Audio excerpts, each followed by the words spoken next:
biso kokutana na bino lisusu mokolo mwa lelo tozali na esengo oyebisa bino d'entre DG que l'enfer est à la porte de Kigali, le ciel est noir na ngambo wana kuna banyarwanda bazali ya kufa ebele le village la localité de Boutari a été récupéré par nos voyants forces armées de la République démocratique du Congo et les Ouazaledo. Au même moment, l'armée vient de présenter les alliés Yaba Otuzali Kobenga, Corneille Nanga, Bertrand Bissimwa, Willy Ngoma, va présenter Bango au même temps Oyo armée et Bandaki Bongo Kopupola na niveau Yaboutari parce que la réplique a été à la taille de la provocation Yaba IM23. Qu'est-ce qui arrive principalement na ngambo wana kuna tuzana yesengo ya kuannoncer bino que mapinga na biso ndenge congolais tout déjà abandaki kozela yango, l'armée est en train de faire un travail de titan, un travail de récupération de chaque centimètre carré de notre territoire. Voilà pourquoi nous vous invitons déjà d'entrer DG, il y a qu'à aimer vidéo, il y a qu'à partager l'émission et surtout de nous laisser un commentaire. Oyo, vous allez kokanisa na mayema kota la changement, il y a constitution parce que na minute oyo et keyi et zongi, ba oyo ba lobby ba ko changer constitution, te ba o ba lobby to ko changer constitution, ba mususu ba lobby Tshisekedi alinga s'éterniser au pouvoir a créé oyo tobengi troisième mandat pour Tshisekedi. Deli Sesanga est sorti na ba balabala ko salaka ba campagne ya kosala mobilisation contre le changement de la constitution. Quel est le point de vue de ceux qui nous suivent au travers de Kin News Live Télévision, le communicateur de la République? Vous fixe déjà rendez-vous na chaîne Nabino ya Sika Kin News Live Télévision. Voilà pourquoi toi Kosenga Nabino déjà beau s'abonner massivement, soit lien partagé na moninga. Yebisaye que désormais la chaîne du communicateur de la République est là. Donc tozawana pona Kopé Sabino l'ensemble il y a actualité politique, il y a République démocratique du Congo. Sans plus tarder mesdames et messieurs, na elobaki na bino bandalobi. Munoko nanga mokonga. Banyarwanda tulobaki na bango toko kende na bango tibisika moko boye toko tia point. Ça a été une bénédiction pour notre pays d'avoir un président de la République qui pense à ce qu'il faut faire d'abord pour nous enlever. Na eloko yo Joseph Kabila koti sambo kanabiso. Bakoro et Sinyama. Joseph Kabila fait des sommiers de s'assurer que le pays, le travail qui lui a été donné par les expatriés, et ça les makina ndenge moko ya malamu. Moi, Namai a Tikamboka Oyo, donc le pays était presque balkanisé. Parce que l'objectif Yabanyarwanda, c'était quoi? Vous allez vous rappeler que ça fait un temps, Oyo ba massacre Ibandaki Kosalema. On était en train de découvrir Otozali Kobenga, ba fausse commune. L'objectif était Yakoboma ba Congolais d'origine. Ko remplacer bango na batutsi.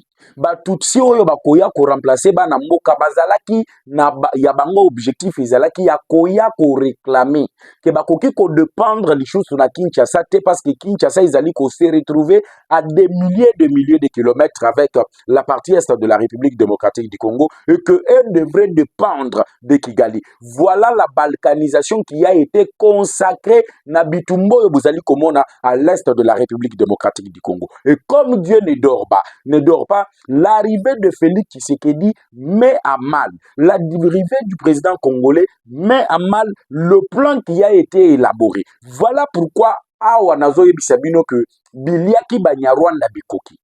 Et comme sikoyo na niveau ya que munyarwanda komi kolongola teni ya bwaki. Poiza la identifié comme RDF. Munyarwanda komi ozwa munduki ya bwaki. Parce que Bayaki ko provoqué Baoyo Tobengi la position des forces armées de la République démocratique du Congo.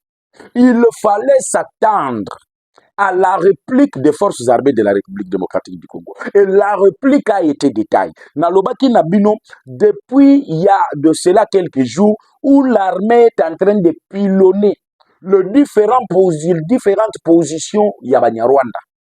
Biliaki Bango à l'est de la République Bikoki. soki otali bililingi oyo tozwi à partir ya Butare oyo localité outi kokweya na maboko ya bayimboka oyo tobengi ba volontaire pour la défense de la patrie, vous allez voir que les Rwandais sont calcinés. L'entrepôt du Rwanda oyo batiaki na Butare dans le groupement de Tongo, dans le territoire de Rutshuru, nazobisa bino frappe moko. Lorsque vous regardez dans la vidéo qui est en train de passer, vous omona que le Wazalendo et l'armée bazokota na Butare, Banyarwanda tout la mwisi ya zaza parce que bato oyo babandaki kosunga bango nanu. Tokolobela yango la deuxième partie, vous allez voir que l'armée congolaise baouti ko présenter, voire même ba colonel, ba présenter ba généraux, ba présenter ba traître oyo babandaki ko sunga ba Nyarwanda wana poete ba banda ko continuer. Le Rwanda n'a jamais été puissant. Même quand on classe les armées na kati Afrique, la République démocratique du Congo est classée 8e. Le Rwanda n'a jamais été classé parmi les armées puissantes au niveau de l'Afrique. Mais oyo bandaki kosala Rwanda, c'était la traîtrise. Mboka na biso bateka yango banda kala. James Kabarebe s'était assuré ya ozwa bandeko na ye Banyarwanda ko positionner bango na armée na biso. Joseph Kabila s'était assuré de prendre des traîtres, de les caser dans tout le service, que ce soit sécuritaire ou administratif, Yambo Canabiso. Voilà pourquoi, même au niveau de l'Assemblée nationale, je vous ai démontré lorsqu'il y a eu guerre entre le gouverneur militaire Johnny Luboyanga Chama et l'actuel président de l'Assemblée nationale, l'honorable Vital Kamerhe, vous allez voir que Johnny Luboyanga Chama fait sortir. Il y a ma preuve, il y a ma cassie qui accuse le député d'être en collaboration avec les groupes armés. Je vais y arriver pour vous démontrer noir sur blanc. Voilà pourquoi, pendant que nous sommes en train d'évoluer na émission Oyo, yo muto s'abonner na noté, to sengyo ya ko cliquer na clochette ezali likolo. Abonnez-vous massivement. Abonnez-vous d'une manière que Batouba Yebaka Kin News Télévision, c'est la chaîne qui vous donne l'actualité. Regardez, la cité de Butare et Koyindengedi. Entrepôt ya Banyarwanda. Ezala qui atteint par le tir à longue distance. La panique est entrée dans le camp ya Banguna parce que Bamoni que frappe yo yaki entrepôt na Bango. Donc entrepôt, vous pouvez comprendre par là que ezali bongo biloko oyo babandaki ko bomba ya bitumba na pona bango. Le matériel de guerre oyo bango ba bombaki na niveau ya Butare basutuka boye pa ezumoto. 25 personnes sur place qui étaient commis à la garde de cet entrepôt bakufi sur place. Bao bazalaki na ba ligne avancée batala boye sukoye mati likolo et bandi kosanza moto depuis 11 heures. Depuis 11 heures. Et qu'est-ce qui se passe? Bana mai batali ke awa soki to continuer na kosa la résistance to kokufa. To bandi ko babandi ko bendan. Bango na bango muto ablongoli teni ya Banyarwanda abwaki nase azwi munduki abwaki nase bawazalendo bakomi sikoyo ko se ravitailler na minduki ya Banyarwanda. Bawazalendo bakomi ko se ravitailler na ba entrepôt ya Banyarwanda na réserve oyo bazalaki nango parce que l'entrepôt principal a été touché.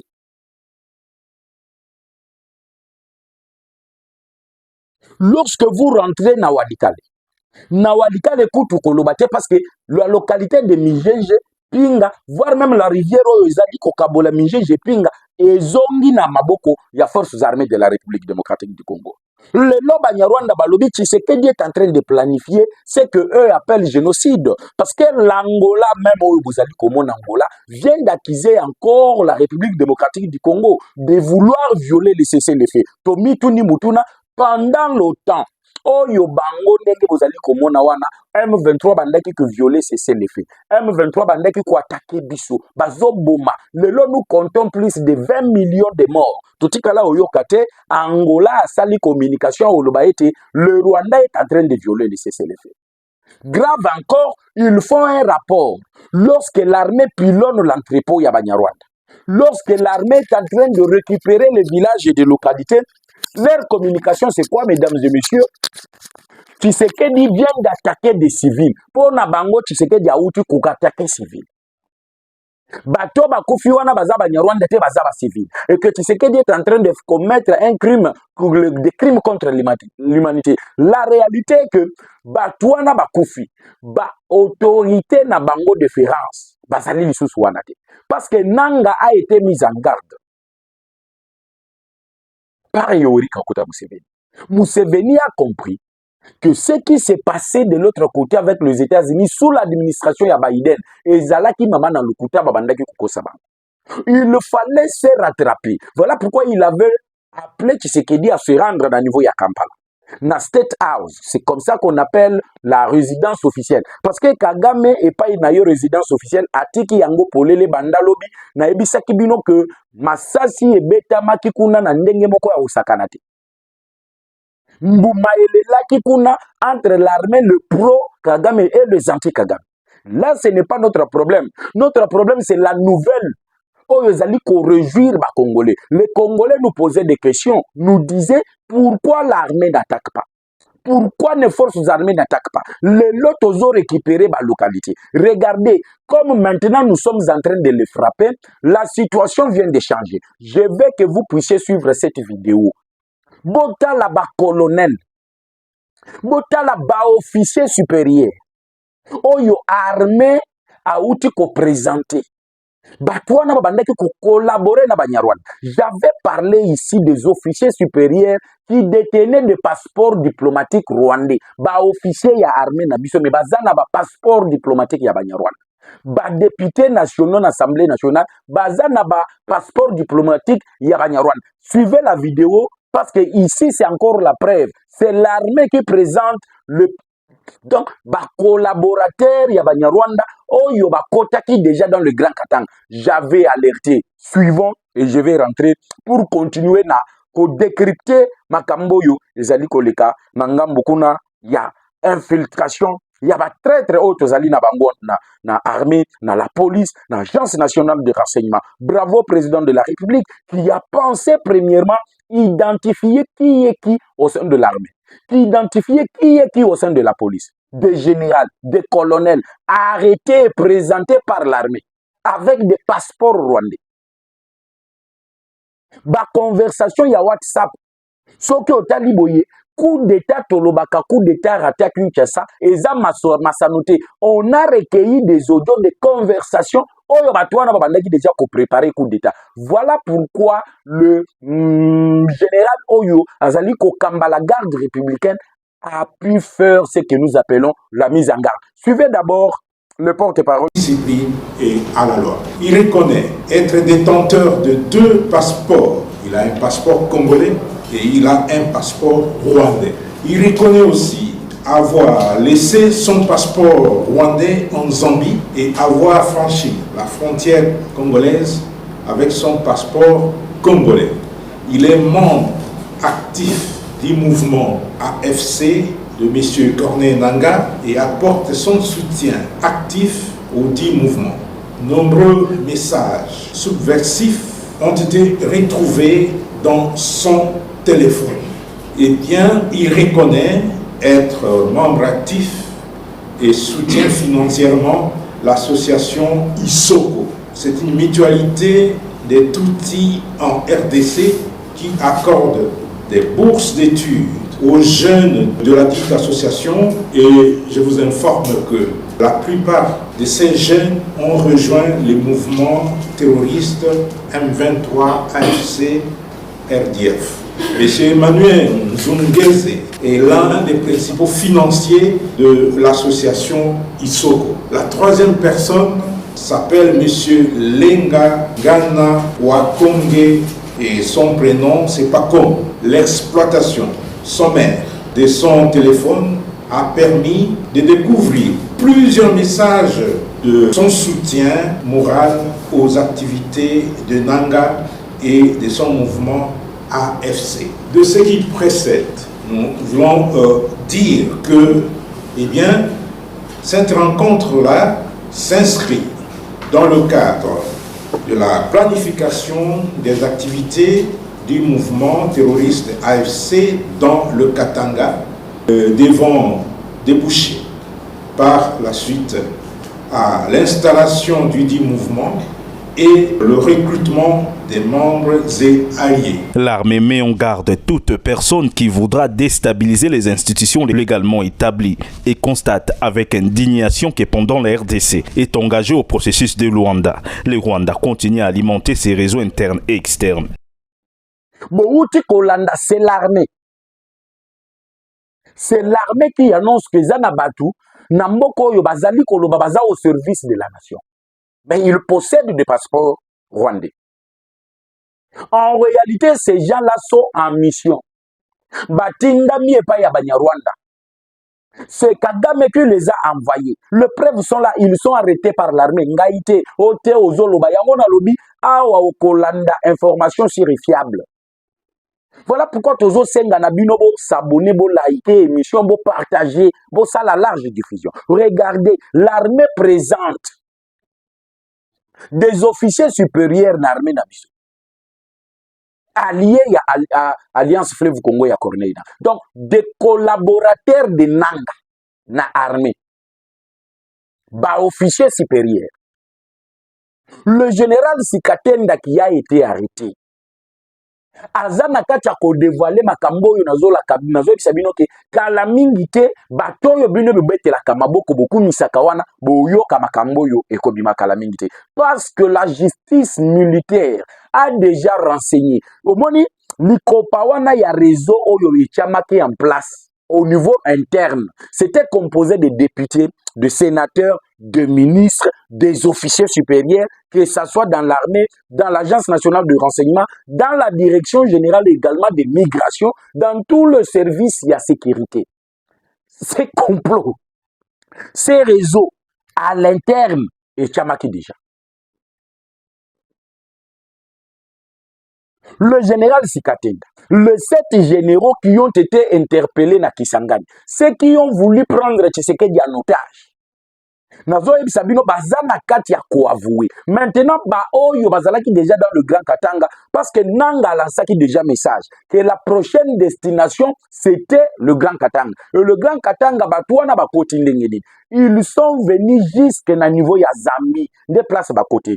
Banyarwanda ya solo bakoteli na niveau ya frontière na biso na Zambie to mitinu mituna Zambie atiki batuana bakotiti kuna bakomiti kuna ndengeni. La situation devient alarmante. Le peuple doit savoir que le lot constitution ya Tshisekedi oyo c'est ce qui pèse même sur la vie de Félix Tshisekedi. Un officier supérieur du Rwanda dit soki ba Congolais ba meki ko s'azarder na ko changer constitution ba komona oyo ikoya. Voilà pourquoi j'ai bien compris que le message de Tshisekedi na Kisangani tango alobi oyo ikoya eya na mayema kota la changement ya constitution Fati savait déjà que piège moko et chamake awa.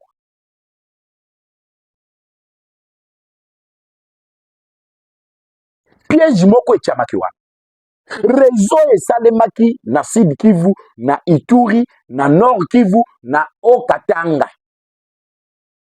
Yango bomonaki Katumbi abandaki ko bongisa piste wana ya Mulonde ezalaki pambate. C'était un plan bien organisé. Mais plan na bango simbité parce que le service de sécurité, même si Tozolo Baïza est infiltré, mais quelque part il y a là des officiers qui ont encore l'amour de la patrie. Ceux qui se battent pour que Mboka na biso izonga, bangonde bakendaki, batali ba alerté que Kotoyo Katumbi ali kotonga boye pour permettre na Banyarwanda Alliance Fleuve Congo ya Nanga ya Okota kuna. Lorsqu'on a traqué Mwana Mai depuis Akenda, le lo Katumbi a komi kotale la Congo na TikTok. Katumbi a commis côté la Congo na Facebook. Pourquoi? Parce qu'il a été identifié. Mabe bandeki ko planifié ba identifier bango. Et les lobazo présenté bino ba officier supérieur ba msusu ba kotaki na Katanga, les autres étaient au Katanga. Le grand travail a bâti par le général Edi Kapen. Yango nazo bisabino lorsque Tshisekedi fait des choix, le casting des fois a trahi Félix Tshisekedi. Voilà pourquoi nous insistons de mettre en place le véritable animateur des institutions qui vont l'aider à concrétiser Oyoye Azalaki Nambo. je suis obligé de m'arrêter par là. Nalobi lelo na kozala mulaite parce que information eza kitoko ba wazalendo ba forces armées de la République bazana kati ya kopupola ko récupérer ba localité ba village ngai esengo natondaki nango ya omona ete oyo nalobaki ba présentation ba preuve bouti kolanda yango na Kin News télévision. Abonnez-vous massivement, restez branchés et surtout n'oubliez pas de cliquer sur la clochette d'alarme pour que chaque jour tokozala na Kin News télévision bolanda qu'est-ce qui se passe de l'autre côté et quelles sont les informations économiques, sportives. Et surtout, n'oubliez pas, le Léopard de la RDC joue demain contre la Guinée et mardi, Toyamba, Éthiopien, au stade de Martyr. Kin News live également, c'est l'actualité sportive. Vous allez suivre en direct le match RDC, Guinée et également RDC, Éthiopie. On se voit avec vous tout à l'heure. Plus 243 81 717 11 97, plus 243 81 717 11 97. On se retrouve tout à l'heure.